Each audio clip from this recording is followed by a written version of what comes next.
자, 2019년 노인 스포츠 지도사 기출문제 해설 진행하도록 하겠습니다.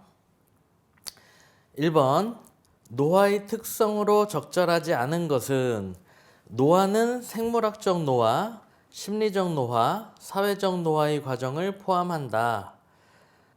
그렇죠. 2번, 생물학적 노화는 모든 사람에게 보편적으로 일어나는 것이다. 그렇죠. 누구나 다 나이가 들면 이렇게 생물학적으로 노화가 일어나게 되죠. 세포도 늙고, 표현하자면 세포에 점점 이렇게 좀 불이 꺼지는. 그래서 우리가 생물학적으로 나이가 들어서 늙으면서 사망하게 된다. 뭐 이런 그 노화를 이야기하는 거예요. 3번, 노화의 속도와 기능 저하의 정도는 개인차가 존재한다. 그렇죠. 어떤 사람은 좀 더 빠르게 늙고 어떤 사람은 조금 더 천천히 늙고, 그래서 어떤 사람은 우리가 동안이다 뭐 이렇게 이야기하기도 하죠. 그런 부분을 이야기하는 거예요. 4번, 신체적, 심리적, 사회적인 발달 과정이 종료된다. 이러한 발달 과정이 끝나는 게 아니죠. 계속 점점점 그 기능이, 그러한 과정이 진행되는 거죠.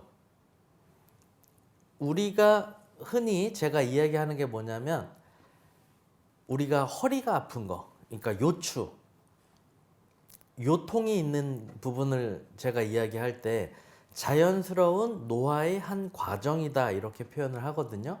왜냐하면 사람은 직립보행을 하면서 서서 두 발로 걸어 다니는 그 직립보행을 하는 동물이란 말이에요. 일반적으로 뭐 고양이, 강아지 이런 애들처럼 네 발로다가 걷는 게 아니라 서서 걷기 때문에 척추에 대한 중력이 계속 작용하고 있다. 그렇기 때문에 추간판 사이에 계속 압력이 작용을 하게 되고, 그 중력 가속도에 의해서라도 점점 추간판이 눌리는 구조가 된다라는 거죠. 척추도 마찬가지고, 그게 우리가 직립보행을 하는 사람으로서 당연히 일어나는 노화의 한 과정이다 라는 거예요. 그래서 허리가 아프거나 한 부분들, 그러니까 허리가 아픈 게 자연스럽다라기보다 추간판이 더 찌그러지거나 뒤로 밀리거나 이러한 부분들이 노화의 한 과정이다라는 거예요. 그래서 추간판이 찌그러지고 눌리고 밀리고 하는 사람들도 어떤 사람은 통증이 있고 어떤 사람은 통증이 있지 않고, 이렇게 또 차이가 일어나게 됩니다. 무조건 이게 눌렸다고 해서, 찌그러졌다고 해서 다 통증을 느끼는 건 아니에요.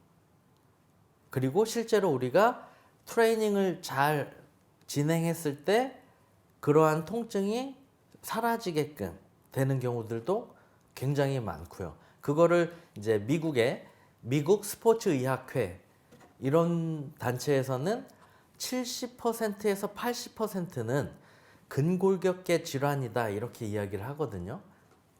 그건 곧 무슨 말이냐면, 통증을 느끼는 사람을 운동을 통해서 좋아지게 만들어줄 수 있다, 이런 의미로 보시면 됩니다. 그래서 1번의 정답은 4번이 됩니다. 2번 보실게요. 노화로 인한 근골격계 변화로 적절하지 않은 것은 1번, 근육량의 변화로 근력과 근파워는 증가한다. 말이 안 되죠. 그렇죠?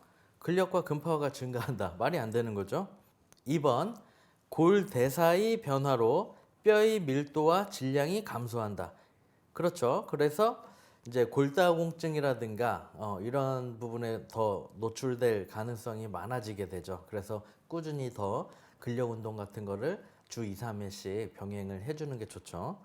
3번, 관절 움직임의 제한으로 낙상 위험이 증가한다.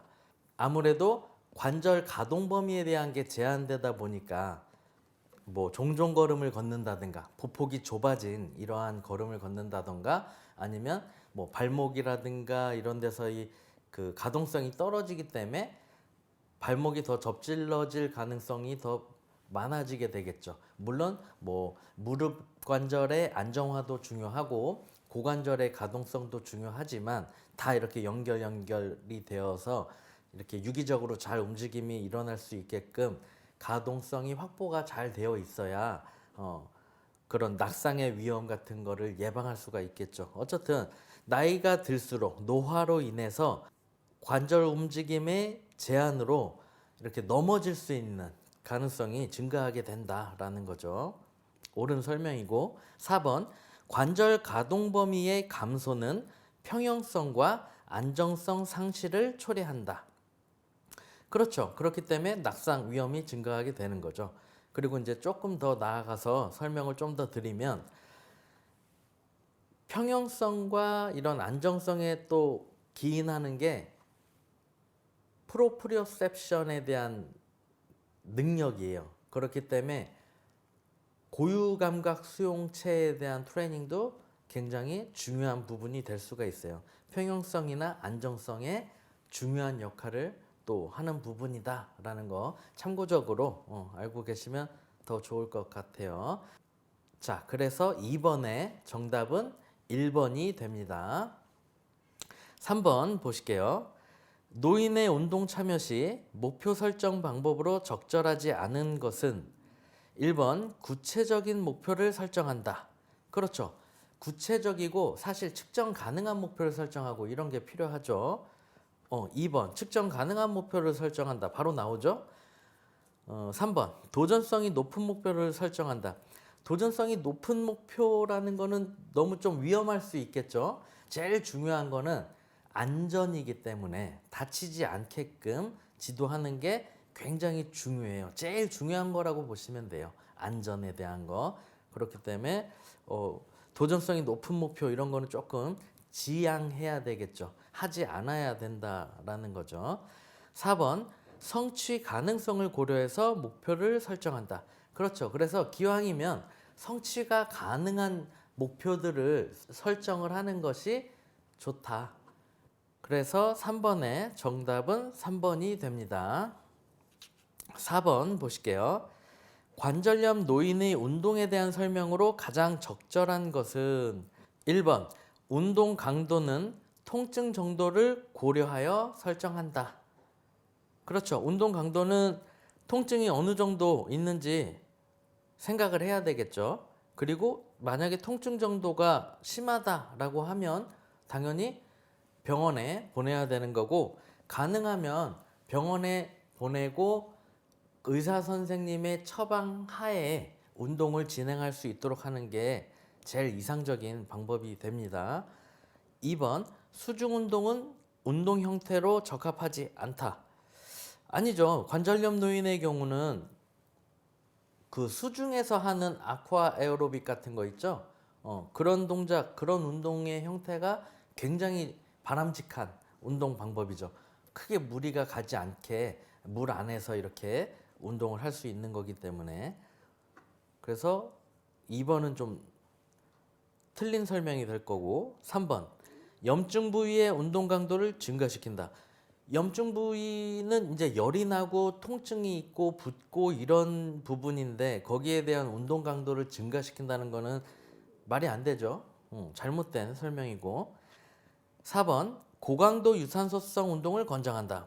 이것도 말이 안 되죠. 관절염이 있는 그 노인분한테 저강도 유산소성 운동도 굉장히 조심해야 되고, 체중의 그 부하가 너무 부담되지 않게끔 자전거라든가 이런 거에서 굉장히 저강도로 진행을 하게끔 해야 되는 거죠. 그래서 이것도 틀린 설명이고, 그래서 그나마 이 안에서의 가장 그래도 적절한 설명이라고 할 수 있는 거는 1번이 되는 겁니다. 그래서 여러분들이 잘 주의하셔야 되는 게, 엄밀히 따지면, 사실 냉철하게 따지면 1번도 적절한 정답이 될 수 없는 보기일 수도 있는 거예요. 왜냐하면 의사한테 맡기는 게 제일 이상적일 수 있기 때문에. 의사에게 보낸다, 환자를, 그죠? 그 고객을. 그리고 고객을 의사가 해준 처방에 따른다. 이러한 보기가 있으면 그게 더 정답에 가까운 거죠. 가장 적합한 정답이 될 수 있는 거죠. 근데 그러한 보기가 없기 때문에 4번에는 1번이 가장 적절한 정답이 될 수가 있는 겁니다. 5번 보실게요. 노인이 운동 참여로 얻을 수 있는 신체적 이점으로 적절하지 않은 것은 1번 안정시 호흡 빈도 감소와 폐활량의 증가. 그렇죠. 이거는 이제 운동을 하면서 얻을 수 있는 이점이 될 수 있죠. 2번 혈관 확장과 말초 혈관의 저항성 증가. 이거는 이점으로 보기에는 아니죠. 부정적인 내용이니까. 3번 반응 시간의 단축과 협응력 향상. 반응 시간이 단축되는 거. 그러니까 내가 어떤 움직임을 하는데 더 빠르게 반응 시간이 짧아지는 거는 더 기능이 좋아지는 거니까 맞죠. 그리고 협응력이 향상된다. 모든 근육근들, 관절이 서로 협응적으로 움직인다. 이거를 이제 다른 표현으로 하면 교치성이 좋다. 이렇게 표현할 수 있는 부분인데 이것도 당연히 좀 좋은 표현이니까 이점이라고 볼 수가 있고 4번 근육량과 뼈의 강도가 증가한다. 그래서 골다공증이 예방된다. 골밀도가 증가한다. 뭐 이런 표현이거든요. 그렇기 때문에 이것도 운동 참여로 얻을 수 있는 이점으로 볼 수가 있죠. 그래서 적절하지 않은 거, 부정적인 내용을 담고 있는 2번이 신체적 이점이 아닌 거죠. 그래서 5번의 정답은 2번이 됩니다. 6번 보실게요. 보기에서 체력 요소별 정의로 바르게 묶인 것은 기억, 순발력, 짧은 시간 동안 신체의 방향을 빠르게 전환하는 능력. 이거는 민첩성에 대한 설명인 거죠. 그러니까 잘못된 부분이고 니은 민첩성, 최대한 빠르고 멀리 신체를 이동시키는 능력. 아니죠. 이거는 오히려 이제 뭐 순발력에 해당될 수 있겠네요. 빠르고 멀리 신체를 이동시킬 수 있는 그런 능력은 이제 폭발적으로 짧은 시간에 힘을 빵 쓰는 거니까 파워에 대한 내용이 될 수 있기 때문에 이게 기억에 대한 설명이 될 수 있을 거고 디귿, 근지구력, 동일한 근수축 운동을 반복적으로 수행할 수 있는 능력. 그렇죠. 근지구력은 예를 들어서 벤치프레스 뭐 10kg, 10kg을 달고 20kg에 해당하는 그 무게를 30개, 40개, 50개까지 반복할 수 있는 그 능력을 근지구력이라고 표현을 하죠. 릴, 심폐지구력, 긴 시간 동안 지속적으로 전신 활동을 수행할 수 있는 능력. 그렇죠. 이것도 옳은 설명이죠. 그래서 심장과 폐, 심혈관계에 대한 그 수행 능력, 얼마나 오랫동안 수행할 수 있느냐라는 부분으로 보시면 돼요. 그래서 심폐지구력은 심장과 폐의 지구력이라고 보시면 되는 거고 옳은 설명이에요. 그래서 디귿과 리을이 옳은 설명이기 때문에 6번의 정답은 4번이 됩니다. 자, 7번 보실게요. 지도자가 노인의 운동을 중지시켜야 할 조건으로 적절하지 않은 것은 1번 급격하게 혈압이 상승할 때. 그렇죠. 이때는 중지시켜야 되죠. 혈압이 급상승하면 이렇게 쓰러질 수가 있겠죠. 2번 참여자가 운동 중단을 요구할 때. 그렇죠. 참여자가 나 못하겠어요 막 그러는데 계속 운동을 시키면 안 되죠. 3번 호흡곤란 및 하지경련이 발생할 때. 호흡곤란, 숨도 막 못 쉬고 있고 하지경련이 일어나요. 막 다리에 경련이 일어나서 막 부들부들 떨리고 막 이런 상태에서 운동을 시키면 당연히 안 되는 거고. 4번 운동 강도에 따라 심박수가 증가할 때. 이거는 당연히 운동을 수행해 나가는 과정에 있어서 심박수가 증가하죠. 그렇기 때문에 운동을 할 땐 당연한 운동을 수행하는 과정에서 당연히 일어나는 이 신체적 현상이기 때문에 7번의 정답은 4번이 됩니다. 여러분들 지금 쭉 같이 이렇게 보시면 아시겠지만 기본적으로 상식선에서 풀 수 있는 내용들이지 않아요, 그렇죠? 그래서 노인 스포츠 지도사는 사실 크게 어렵지는 않아요. 그렇기 때문에 뭐 저도 이렇게 해설하는 것도 사실 좀 간지러운데 어떠한 부분들은 공부를 해야 알 수 있는 부분들도 있단 말이에요. 근데 그런 부분은 조금 제쳐두더라도 이렇게 당연한 어떤 상식선에서 맞출 수 있는 부분들은 여러분들이 좀 맞춰 주셔야 된다라는 거예요. 그리고 이제 만약에 여러분들이 이러한 문제를 틀린다는 거는 그 개념적인 거를 잘 인지를 못하고 계셔서 그럴 수 있거든요. 예를 들면 뭐 순발력, 민첩성, 근지구력, 근비대, 심폐지구력 뭐 이러한 개념을 이해를 못하고 있으면은 틀릴 수도 있겠죠. 그래서 이러한 개념적인 거를 기본적으로 여러분들이 알고 계신 게 굉장히 중요하고 어느 정도 상식선에서 풀 수 있는 문제들이 굉장히 많다라는 겁니다. 7번 지도자가 노인의 운동을 중지시켜야 할 조건으로 적절하지 않은 것은 1번 급격하게 혈압이 상승할 때. 그렇죠. 급격하게 혈압이 상승하게 되면 어때요? 위험할 수 있죠. 압이 쭉 올라가면. 그렇죠? 그렇기 때문에 중지시켜야 되는 거고. 2번 참여자가 운동 중단을 요구할 때. 이것도 마찬가지. 그렇죠? 참여자가 못할 것 같아요. 힘들어요. 뭐 죽겠어요. 등등 여러 가지 이유로 이제 그만해야 되겠다 하고 이 중단을 요구할 때 이제 그만할 수 있게끔 해주는 게 맞아요. 기본적으로 무조건 일단 멈춰야 됩니다. 근데 현장에서 이렇게 활동을 하다 보면은 뭔가 고객이 좀 하기 싫어서 엄살 부리는 것처럼 느껴져서 그렇게 안 해주려고 하는 경향이 있어요. 트레이너들이. 그런데 이거를 굉장히 조심해야 된다. 일단 엄살이라고 할지라도 중단을 요구하면 반드시 멈추셔야 됩니다. 3번 호흡곤란 및 하지경련이 발생할 때 이제 숨을 잘 못 쉬고 막 힘들어하면 당연히 멈춰야 되는 거고 하지경련 하체 쪽에서 무슨 뭐 마비가 있거나 쥐가 온다거나 이런 경우에는 당연히 멈춰야 되겠죠.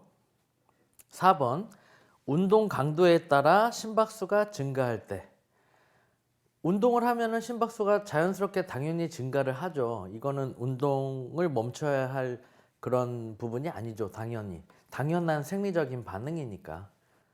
그렇기 때문에 적절하지 않은 것은 4번이 되겠죠. 그래서 7번의 정답은 4번이 됩니다. 8번 보실게요. 보기의 기능을 평가하기 위한 리클리와 존스의 노인 체력 검사, 이 시니어 피트니스 테스트의 검사 항목은 이렇게 되어 있죠.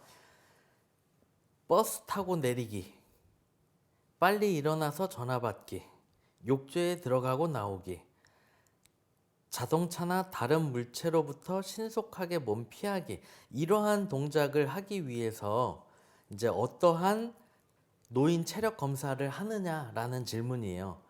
노인 체력 검사를 미국에서 진행을 하는 그 툴이 있는데 그 툴이 굉장히 효용성이 좋아서 세계 각국에서 그 툴을 갖다가 많이 사용을 합니다. 그게 시니어 피트니스 테스트예요. 그래서 이걸 이제 뭐 SFT라고 표현을 하는데 그 요소를 여러분들이 알고 계셔야겠죠.